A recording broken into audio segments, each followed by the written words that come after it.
बिस्मिल्लाहिर्रहमानिर्रहीम।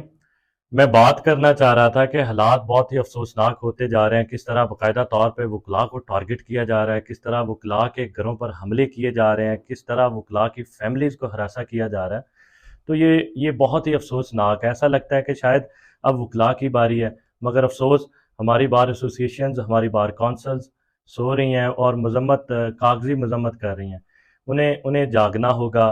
उन्हें कल को अगर आज इमरान खान के साथ नज़रिए पे खड़े होने वाली वकला की बारी है, तो कल किसी की बारी भी हो सकती है।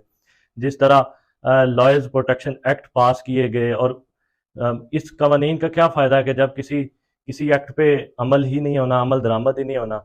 जिस तरह आपके सामने कुछ अर्सा पहले सीनियर वकील सरदार लतीफ़ खोसा साहब पे हमला किया गया, उनके घर पर फायरिंग की गई, उज़ैर भंडारी साहब का अगवा किया गया। उसके बाद आप देखते हैं डॉक्टर बाबर वान साहब की बेटी के घर पे छापे मारे गए, उनके घर पे रेड किए गए।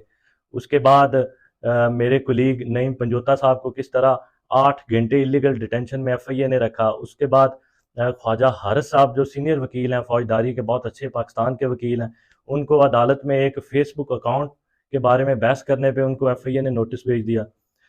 उसके बाद कुछ दिन पहले उमैर नियाजी साहब और शेर अफजल मरवत साहब इस्लामाबाद हाई कोर्ट के हुक्म पर अटक जेल में इमरान खान साहब से मुलाकात करने गए। उन पे एक झूठी, बेबुनियाद और जैली एफआईआर दर्ज कर दी, और जो स्टोरी बनाई बड़ी ही मजाकाखेज थी। मगर रात को तो एक हद ही हो गई। हमारे जो आईएलएफ पंजाब के सदर हैं जुबैर कसाना साहब, किस तरह बेदर्दी से उनके घर पे हमला किया गया, किस तरह उनके सामान को लूटा गया, किस तरह उनकी फैमिली को हरासा किया गया, बहुत ही अफसोसनाक है और बहुत ही काबिल मजम्मत है। मैं ये बताऊं कि इन सब वकला का कसूर क्या। इन सब वकला का कसूर सिर्फ इमरान खान साहब की वकालत करना है। इन सब वकला का कसूर सिर्फ इमरान खान साहब के नज़रिए के साथ खड़े होना है। मैं इससे पहले जो पीटीआई की गवर्नमेंट थी, तो कभी भी वकला को इस तरह हरासा ना किया गया, कभी भी मुखालफ वकीलों को इस तरह तंग किया गया, उनके साथ ये रवैया अख्तियार किया गया। मतलब ना अदालतों, ना जजेस को तंग किया गया, ना उनको मतनाज़ बनाया गया। तो ये हालात किस तरफ जा रहे हैं।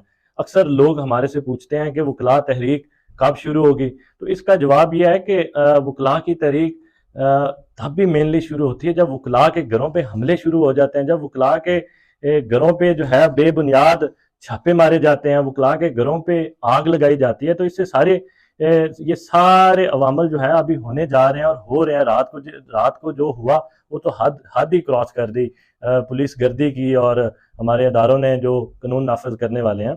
तो मेरे ख्याल में अब जब वकला के घरों को आग लगना शुरू हो गई है, तो बहुत जल्द वकला की तहरीक भी शुरू होने वाली है।